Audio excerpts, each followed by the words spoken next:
All right, we're back again with season 2 of the Off the Sidelines property podcast, and I've got a special guest, which is my co-host Daniel Peachy. I'll get Daniel to introduce himself and tell us about what he's been getting up to in the last 6 months. Oh, season 2's come already. Wow. I didn't even think we'd make it past season 1, but wow, here we are today at season 2. That's right. Yeah, the last few months have been pretty exciting. We haven't shot much content or anything like that. We've been working on a lot of different things and different programs and some exciting stuff that we can talk to the guys about, which is pretty cool.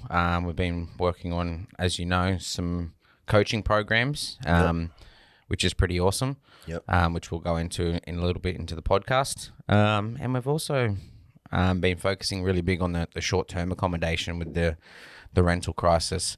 A lot of our landlords have been able to get higher returns and being able to assist with the mortgage increases with the short-term accommodation. So we'll go through that later in the show and go a bit more in detail into that as well. For sure. Exciting. So, Dan, just before we get started, because I know that we've done a lot of podcasts with other industry professionals, but we don't really know much about you and your story. So just give us a quick rundown of your background, where you've kind of come from, and how you've kind of fostered growth, not only personally, but within the business also. I guess, my background story, as you know, as growing up, raised by a single mum, working 3 jobs to try and put food onto the table, was a very difficult childhood growing up. So knew it wasn't sustainable to work that many jobs. Being older. So for me, I learned property at a very young stage, self-taught, but bought my first property at 19. Wow, okay. And then was able to build a multi-million-dollar portfolio by 30 through the tips and tricks that we're teaching people here today, which is pretty exciting. And as the market goes and changes, there's still many ways to make a lot of money through the property market, which is really exciting. And there's so many more grants and government incentives out, which is really here to, I guess, grow the property market and increase more investors. And as we've seen a few months ago, Australians are now the richest people on the planet per person, and that's all through property. So with us being the richest people on the planet through property per person, it's pretty exciting, and looks like that's going to continue to grow. And we're also getting a lot more interest from overseas buyers as well, which is great. We've got a lot of Chinese buyers that have come post-COVID now, investing a lot of money all across Australia as they see the benefits as well. And we've also got a lot of Russian and Indian influence as well that are becoming quite populous in the property market in Australia. Yeah, that's right. What I've heard recently is that India's shaping up to be the next superpower in the world. So it's a bit interesting. Previously, it's been talks of China and USA, but now India's turning out to be a global superpower. Yeah, well, with the technology they've got and the things that they're working on, it's pretty exciting. But a lot of Indians are moving to Australia for a better quality of life. And then they're also being able to afford to be able to buy properties and things like that, which is pretty exciting. And one of the fastest growing millionaire minorities in Australia. Yeah, 100%. Which is exciting. So touching on that, you mentioned that you were raised by a single mother. How did that kind of shape your worldview and help you kind of start investing at a younger age? Well, for me, I couldn't work as much as she did forever because it was just going to burn out. And I don't mind working that hard to achieve something, but working that hard to just put food on the table is not sustainable. Like if you're working to set up a legacy or setting up a dynasty or some form of legacy in that sense, then you want to work your butt off. But if you're just working to put food on the table, that's probably not the smartest way to work in this common society. So it was about me. No one was going to teach me how to do it. I had to work it out myself. And now I'm really passionate about teaching other people how to do the same as well, which is really exciting. Yeah, awesome. So that's a perfect segue into our next segment. So tell us a bit about property coaching, what you've seen from being a buyer's agent, you know, running a buyer's agency, running a property management rental business. What is the client feedback? What are you seeing on the ground? Well, I guess now that the property coaching is really starting to take off, which is really exciting. Yep. Because normally we would predominantly do our full buyer's agent service, which was start to finish. But now a lot of people really want to come along the property journey, which is exciting. Yep. So now we're starting to notice people are wanting to find their own properties, look and do their own due diligence and other things as well. Yep. But they just don't have the understanding of the market, the education, the systems, the processes to buy the right property. So Would you say access to data is one aspect of it? I'd say access to data is one aspect. Access to the general housing population in terms of houses is very minimal. They only think they've got realestate.com. They don't look at off-market opportunities and other things like that. But a lot of people don't even know how to do the basic due diligence, which is really scary. Like I'm getting people coming to me that have previously bought bad properties because either A, they didn't know about a buyer's agency service, or B, they didn't want to pay for it. But you can see the errors and the issues that they're bought, where it could be in flood zones and they can't get insurances and things like that. For sure. They're bought in koala biodiversities, so they can't do anything to the place. So they've already bought a property that can't be appreciating in time because there's not much uplift that can be done. You just got to wait for the market. There's a lot of other people that you see that they've actually bought a house in, example, of a fire area or a flood zone, and their insurance premium is that high. Wow. That it's triple like what the normal ones are. So then you see the difference is it's like, well, great. They might have saved a little bit of money by not paying for a buyer's agent or a coaching service, but they've actually lost so much money in growth because they bought the wrong property. Yeah. So now with, sometimes I'm only having 2 to 4 coaching calls with people to help them buy the right property. Yeah. And it's only a fraction of the cost. Yeah. And they're coming and presenting it. And then it's also giving them the education and confidence to then come back and be more confident with their next property and then come back and ask a few more questions. So you see at the start of the journey, the questions are very basic, but then at the end of it, they're a bit more complex, the questions they're asking, because they've got a really good understanding now. Yeah. And they've also got a bit of the education as well. For sure. So it's just helping hold their hand through the process and making sure they get the right property. Yeah. Oh, I like that. And in terms of the property coaching service, what does that entail? So if I was a client and I had 500K and I've read, the few books that are out there on the Australian property market, and I'm like, look, I've got a good understanding, but I just need a bit of assistance to find the right one. How would that work? It's a good question. Like the property coaching really depends on the person. So depending on the level, if it's a basic level of understanding of, some people even come coaching just to start with the areas. Right. People don't even know where to go. Where to start. Exactly. It's very easy to sell your house. Yeah. Because you know your house probably better than the agent, better than anyone on the planet, and you know the area. If you want to buy somewhere to make money, you got 7.5, 8 million properties to pick from. Yeah. It's like trying to find a needle in a haystack. Exactly right. So depending on where the client's at, most of the time the starting is actually to find the right area and then to find out what their goals are and then the type of property. Right. Okay. So most people are coming to me going, hey, Dan, I've got 500 grand. I have no idea what to do. Yeah. So that's a very different conversation. That's probably someone that's going to need maybe a 6 to 12 week program. Yep. But then there's other people that are more experienced and they know the area. They know what they want, but they just don't know how to review the contracts or do the due diligence to make sure they're getting the right property. For sure. So then that client would be more of a coaching on the actual type of property, then sending some reports through as well to make sure that they've got the right property based on comparables in the areas and things like that as well. So depending on the client journey, it's very different. It could be at the start where we start with the suburbs and we start with the area, then that's a longer journey. Or other people have already come and they just need the help with the due diligence on the type of property. help with the negotiations. Yep. And then we just frame them with the right tools and resources to go and negotiate themselves. Yep. So yeah, I like that because not everyone wants to pay a buyer's agent whatever buyer's agents charge nowadays. I think it's around 10-15 grand. Absolutely. But then in saying that, people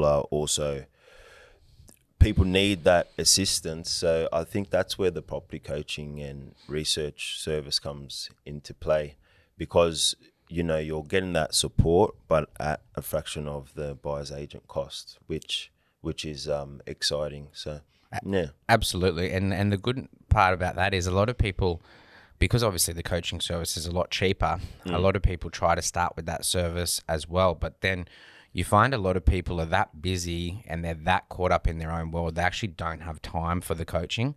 So then those people will actually refund them back the coaching that they've done and then take that off the full buyer's agency service. Oh, wow, okay. Because then they see the value in it. It's like, okay, well, you're coaching me and I still can't get it done, so we really need a full service. I'm too busy. Yeah. I'm a professional. I've got kids, whatever it is. Like everyone's just busy with day-to-day life. Yeah. So a lot of those people are then going, well, look, even with the coaching, it is still very difficult. And then they're coming back and then using the full service. But a lot of those people wouldn't have used the full service beforehand because it was too expensive for them. But once they've done the coaching program, they can see that the value is there as well, and they actually can't do it on their own. Yep. Or it's too difficult for them. For sure. So it's like a do-it-yourself versus a done-for-you 100% kind of service, whereby the coaching is a DIY, whereas the full buyer's agency, that's like a done-for-you service.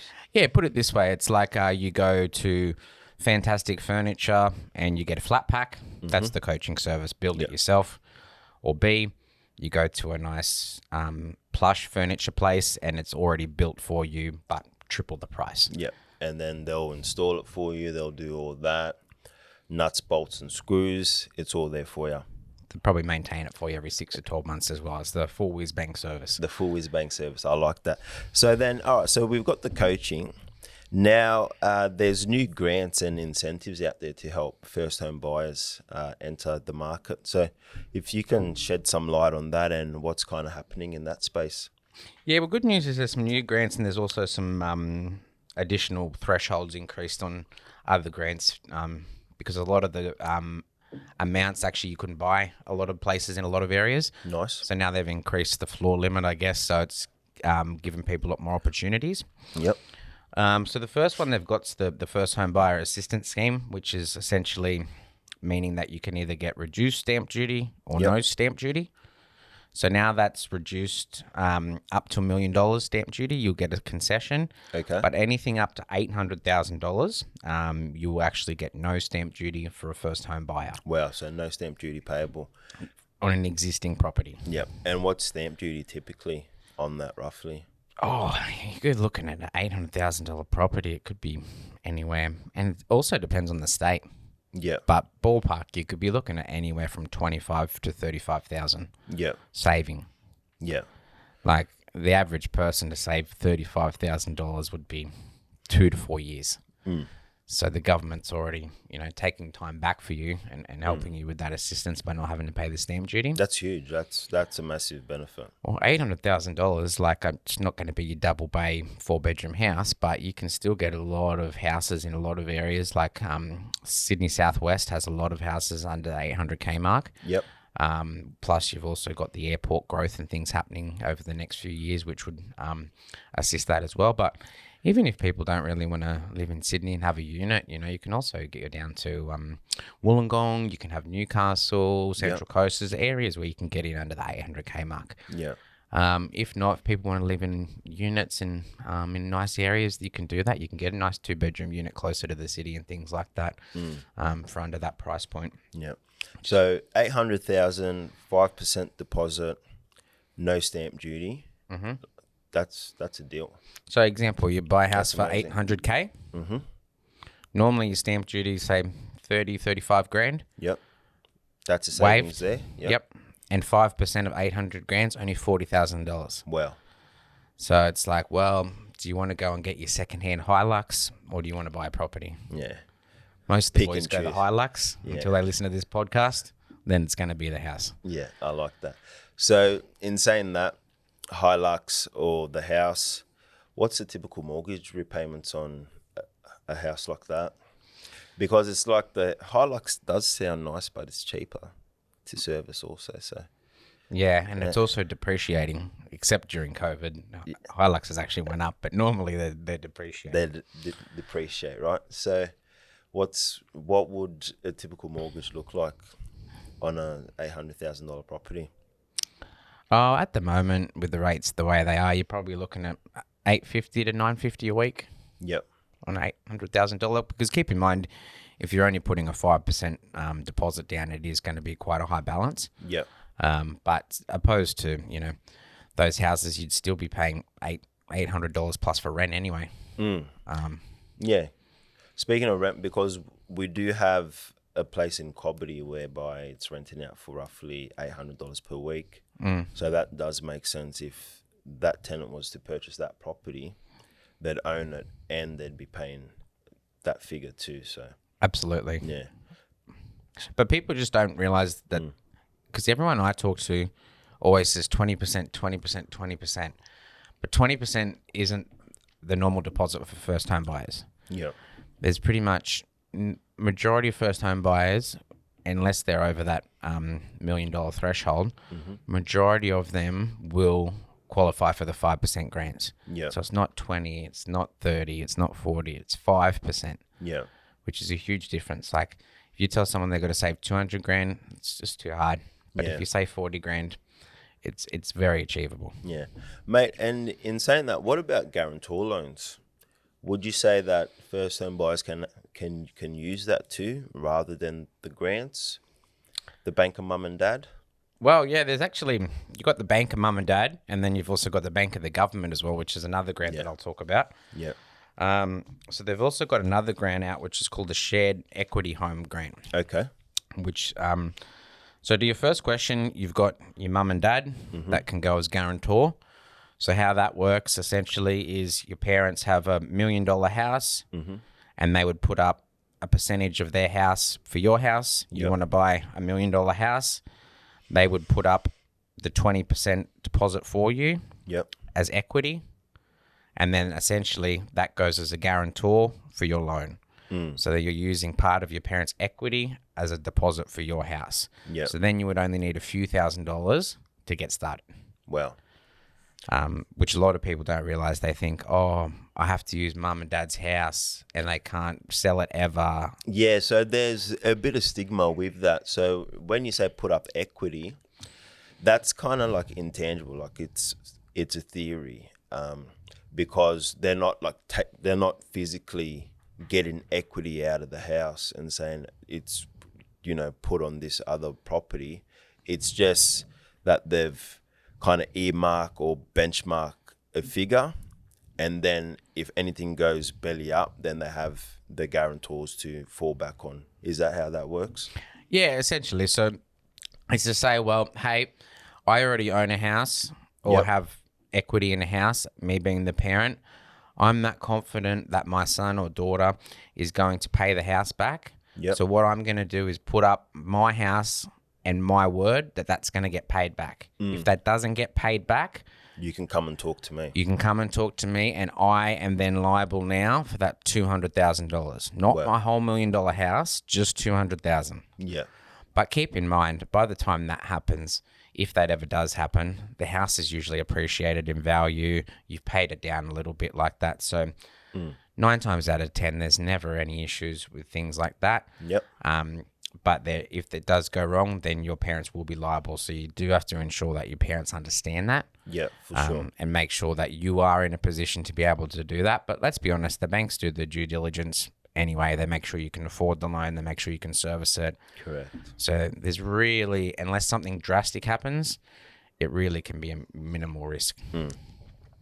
And what's the process on removing the guarantor loan? So they just have to pay it down to 80% value, or if your equity, the value of your house has increased, and the balance is less than 80%, then you can remove your parents' collateral. Or whatever the value of it is, you put that in as a one-off payment, and then they can also release it as well. So it's not like they're holding the whole house forever. Yep. Your parents are locked in a jail. They can't leave. It's nothing like that at all. Yeah. So, for example, if I bought something for 500 grand, and my parents have got $1 million house, how those numbers work? Well, essentially, your family would use 20% of the value of that, maybe 25% to cover some costs. Yep. So let's say worst case 25%. Yep. 25% of $500,000 is $125,000. Yep. So then your parents would be liable for $125,000. Yep. If you left tomorrow and went to Vegas and never came back, Yep. your parents would still be liable for that $125,000. Yep. But on the flip side, if your property increased $125,000 and you left and disappeared, there would be enough equity where they would just take your house and there wouldn't be any issue from your parents' perspective. Yeah. Okay. So then the property needs to be worth 625,000 or more for me to remove that guarantor loan. Yep. Lovely. All right. So tell us a bit more about the other grants then, Dan. You've been great so far, mate. In relation to loving the bank of mum and dad, there's also now a bank of the government, I guess. The Bank of Albo and Friends. Yeah. Bank of Albo and Co. So this one's quite new, so I'll make sure I read it out from my notes to make sure I don't get anything wrong. For sure. But this grant, so essentially it's designed for the government to put up 40% collateral or deposit for the property that you're buying. 40%, that's a bit more than Bank of Mum and Dad. Yeah, unless your bank and mum and dad are multi-billionaires like the government. They can't afford the 40%, unfortunately. Yeah. But keep in mind, there's only a certain amount of people that qualify for this. And also you will have to pay the government back, or they will get their share back. Like they're not going to give you something for nothing. Yep. So the people that it applies for are single parents, individuals with dependent children, single people, individuals aged 50 years and over. Okay. So first home buyer key workers include nurses, midwives, paramedics, teachers, early childhood educators, and police officers. Right. So just to clarify that, it needs to either be a single parent. So they're trying to help the minority of people that wouldn't normally get grants to help assist them to make it easier. So your single parents with a dependent. Right. Or your single people over 50. Because those people, it's harder for them to get loans. It's harder for them to save money and things like that. So the government really wants to help those people get in the market before it's too late. Because let's be honest, if you're over 50 and you've got to save for 10 years to buy a house, it's too late. Exactly right. So the government's saying, hey, let's give you a shot. And then some of the eligibility criteria. Participants must require the shared equity contribution from the government to be able to purchase a home and must be able to secure approval for a home loan from a participating lender with the government shared equity initiative. Participants must only be able to service a mortgage with the government contribution. So what that means is if you're buying something for $1 million, you only need to be able to service the $600,000 that you're essentially borrowing. Right. Okay. Not the $400,000 that the government's going in as equity partners with you. Okay. Which is interesting. Participants must meet additional criteria such as age required, citizenship, residency, ability to save a minimum deposit, and readiness to occupy the property. And what's that minimum? The minimum deposit. Yep. So that'll be based on the property amount. So it'll be different for everyone. Yep. But what they want to make sure is that if you can save a small amount of money, then you can obviously budget. Yeah. If you can't even save a couple of $1,000s, how are you going to be responsible for a mortgage? Yeah. So depending on your criteria, it'll be a different deposit. But any questions or anything that anyone wants to know, they can always reach us offline, and we can have a chat one-on-one and go through their individual circumstances. Because not every grant fits everyone. So the best thing to do is speak to someone like ourselves, and then we can go through with them and see if they're eligible. Yeah, nice. Okay. Anything else that the listeners should know? Look, there's a few little criterias to it, nothing major. Best thing to do is reach out to us and we can go through all the grants that you're available for, because you might be available for others, or that might not be the right grant for you. Yeah. So yeah, if anyone's concerned about eligibility, reach out to Dan and we can workshop it with you, and then the next steps would be to see a mortgage broker and then take it from there. Yeah, absolutely. I like that. Another grant that we have out at the moment that a lot of people aren't really talking about, which is pretty exciting, is we have a lot of people don't realize is there's a first home super saver. Okay. Super saver scheme. Yeah, which a lot of people don't really know about. It's called the FHSS, First Home Super Saver Scheme. So everyone thinks, oh, I've got to save this money, I've got to do this, I've got to do that. But there's actually an incentive out at the moment where you can put voluntary super in, and only pay a small percentage of the tax, opposed to if you normally pay your tax. So I'm not a financial advisor and accountant, so I'm not going to give exact figures. This is just ballpark and the boys having a general chat. For sure. But just to give you an example, they're saying that you can be taxed at, example, 17 or 18% for the money that you put in your super, opposed to the normal tax bracket, which can be up to 45% or whatever. So example, you're getting paid $100, you get taxed 45, you only get 55. If you do it through the super, and let's say it's 18%, you're actually getting $82 of that. So then you're actually saving more money than it going to tax. So help me understand this. So if I do it that way, what's the benefit? So I'm saving through my super. Where do I need to be able to activate that and purchase property?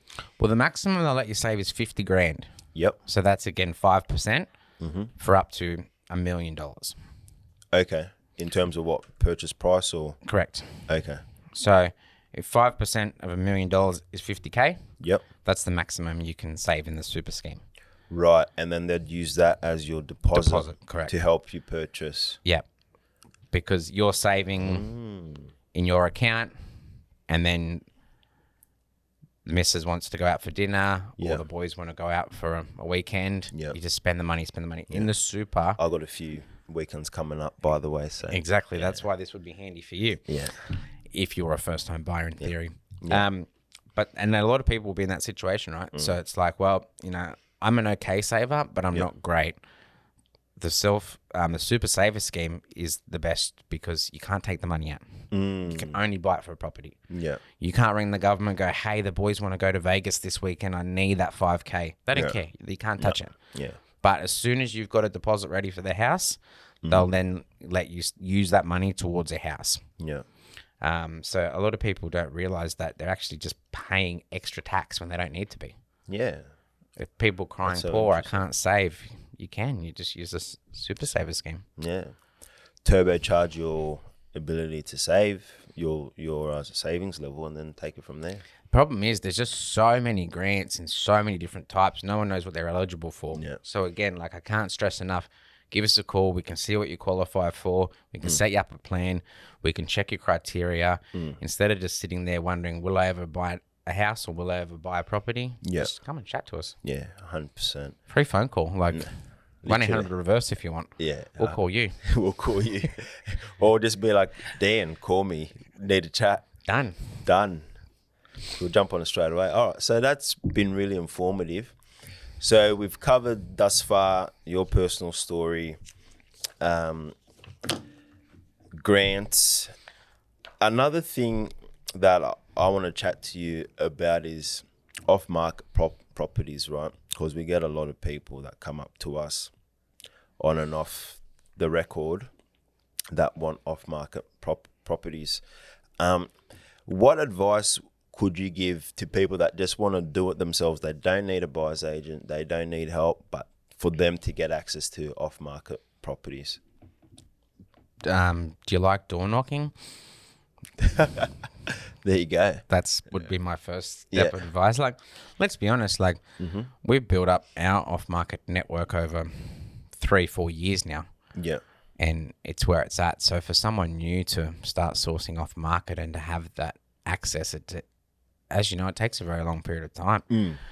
So if someone really wanted access to off market and didn't want to use the buyer's agency, my best bet or suggestion would be start door knocking, because that'd be the quickest way, because it takes so long to build these relationships. And then, you know, the properties that come up, they're already gone quick because the people that have access to them have the skills and the resources to move properties fast. So these people would have very limited options to get off-market access. Yeah.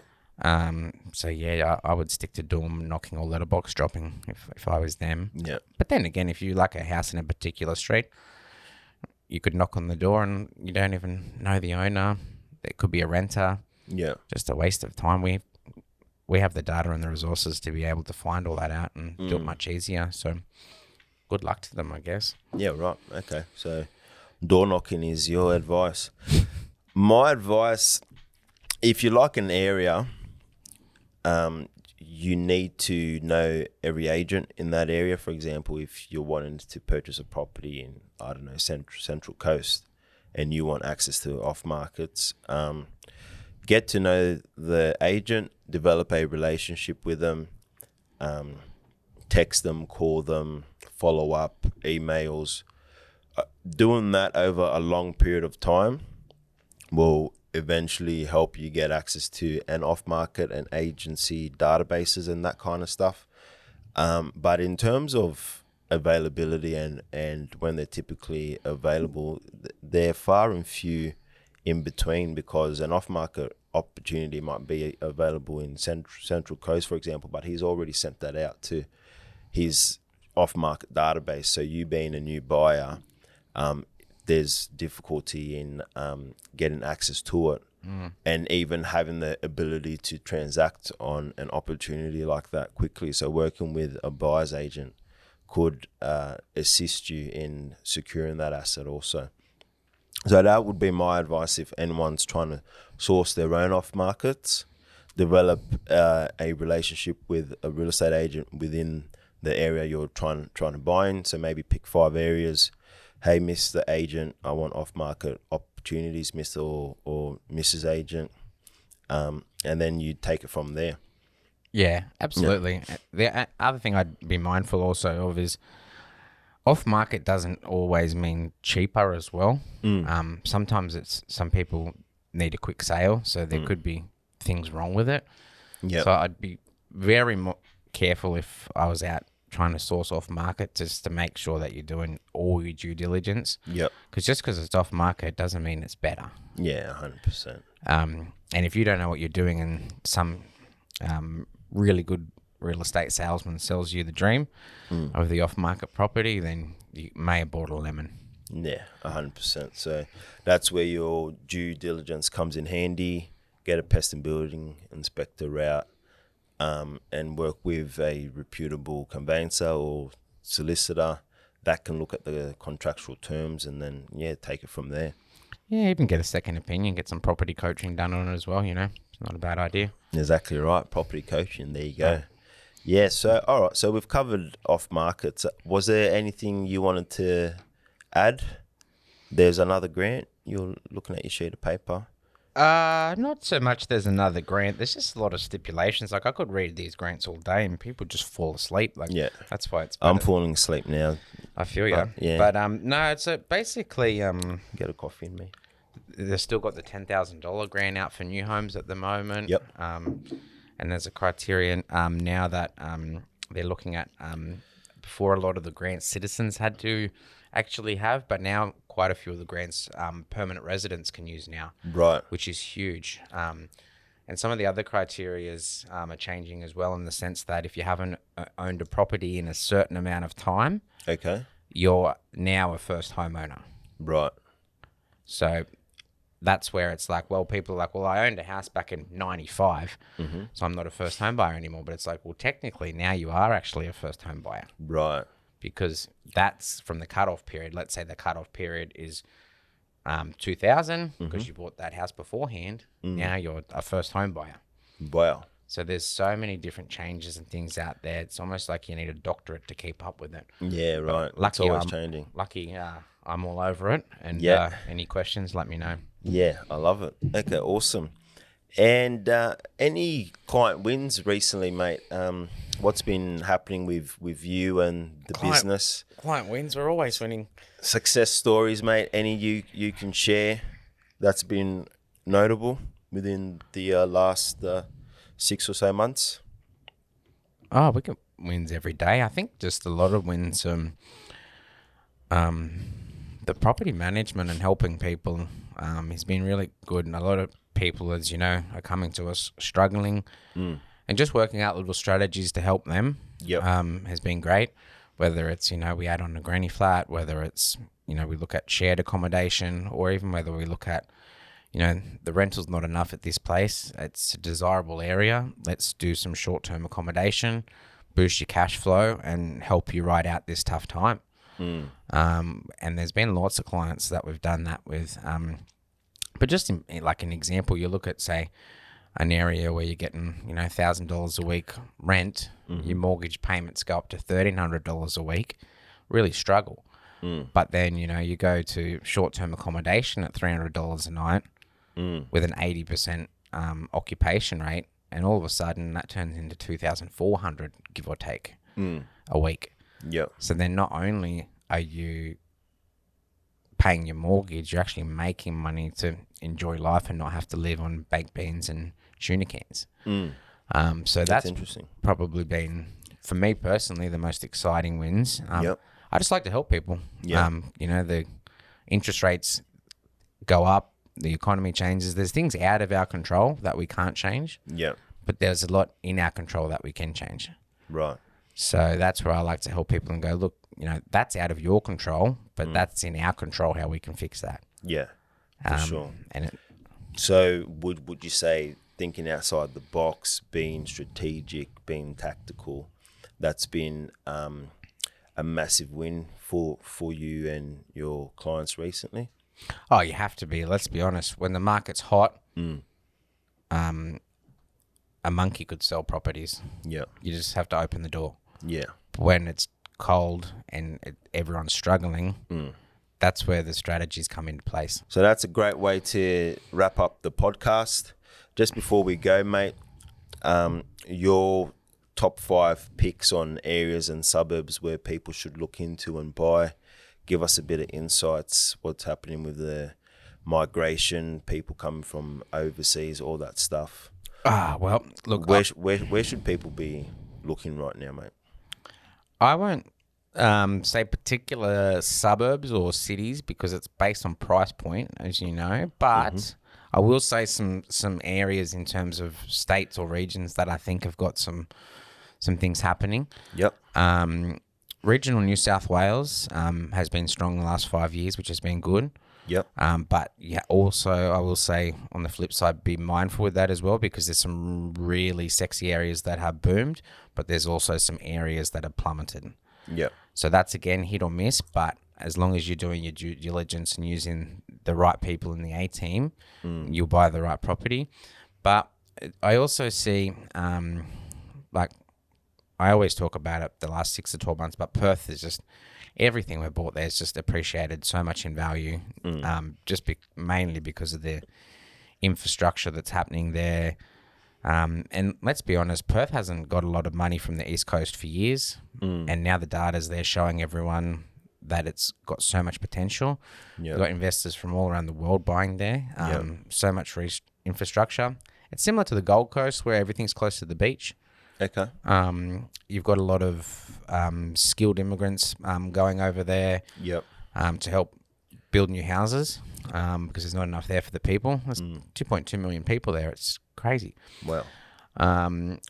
Adelaide, for people that are a bit scared of the Wild West, Adelaide's got some good growth and some good options. But again, it's South Australia's the same. If you don't buy in the right area, could be hit or miss. And then there's quite a lot of places that I like in Queensland as well. Also some regional Victoria, which has got some like your big strong points like your Bendigo and Ballarat. Yep. Those sorts of areas have some strong growth. Yep. And a lot of infrastructure coming in. And we can see that while a lot of places are struggling with growth in terms of price, these areas are still going up crazy. Yeah.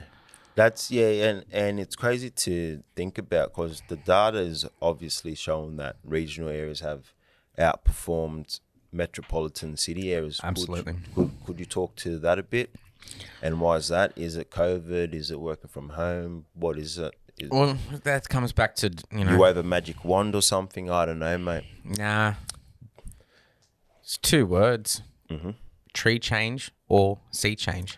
Right. And that's exactly why people are going out that way. So now with COVID, which no one sort of expected, well, actually everyone expected the market to decrease during COVID, but Okay. as you know, it actually increased phenomenally. And a lot of those areas, people went down to the sea change and be near the water or the tree change.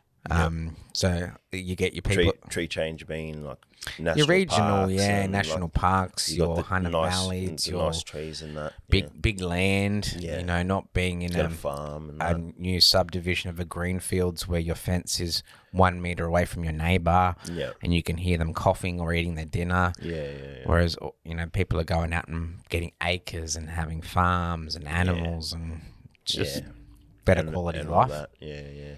And better quality of life with NBN and that kind of stuff out there too. You get, But you get decent internet out there, then, mate. that's all you need. It's all said and done. Netflix Generator. and chill and, See you later. Tank water. Don't worry about anything else. and a nice heater nowadays. Kmart $30. Not out there. Just a bit of firewood. Oh, What do you mean firewood, heater? there- Come on. There you go, mate. That's free. So it's all sorted. So, all right.